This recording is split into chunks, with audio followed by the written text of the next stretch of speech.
Hello everyone, আজকে আমি বানাবো বাচ্চাদের টিফিনের জন্য সুজির প্যানকেক। তো চলো কিভাবে বানালাম সবটাই তোমাদের সাথে শেয়ার করি। প্রথমে আমি নিয়ে নিলাম 1 কাপ পরিমাণ সুজি, তারপরে দিয়ে দেবো 1/2 কাপ পরিমাণ টক দই। আমি এখানে 2 রকম নুন ইউজ করছি, তাই নুনের পরিমাণটা তোমাদেরকে বুঝেই দিতে হবে। প্রথমে আমি নর্মাল নুন দিয়েছি, তারপর আমি একটু দিয়েছি বিন নুন। তারপর আমি অল্প পরিমাণ জল দিয়ে এটাকে ভালো করে মিক্স করে নেব। জলটা তোমাদেরকে প্রথমে অল্পই দিতে হবে, কারণ প্রথমে বেশি জল দিয়ে দিলে সুজিটা জলটা টানার সুযোগ পাবে না। এই যে দেখো আমার ভালো করে মেশানো হয়ে গেছে। এবার এটাকে আমি চাপা দিয়ে রেখে দেবো মিনিমাম 15 থেকে 20 মিনিট, যাতে সুজিটা ভালো করে জলটা টেনে নেয়। তো এবার এতে আমি কিছু ভেজিটেবলস অ্যাড করব।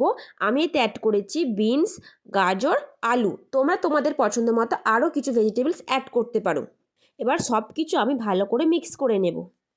এই যে দেখো আমার ব্যাটারটা কিন্তু একদম রেডি হয়ে গেছে। এতে আমি একটু জলও অ্যাড করেছিলাম। আমার ব্যাটারটা দেখে তোমরা বুঝতেই পারছো, ঠিক ঘনও হয়নি আবার ঠিক পাতলাও নয়।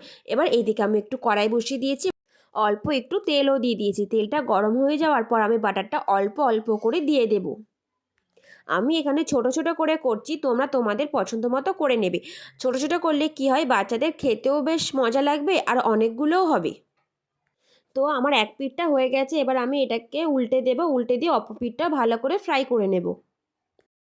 এই যে দেখো আমার সুজির প্যানকেকগুলো একদম রেডি হয়ে গেছে। আর কি সুন্দর জালিযুক্ত হয়েছে, তাই না? আমার বেবি এটাকে খুব মজার সঙ্গেই খায়। তোমরা কিন্তু তোমাদের বেবিদের জন্য ট্রাই করতে ভুলো না। এই প্যানকেকগুলোকে মেয়োনিজ বা সসের সাথে তোমরা তোমাদের বাচ্চাদেরকে দিতে পারো।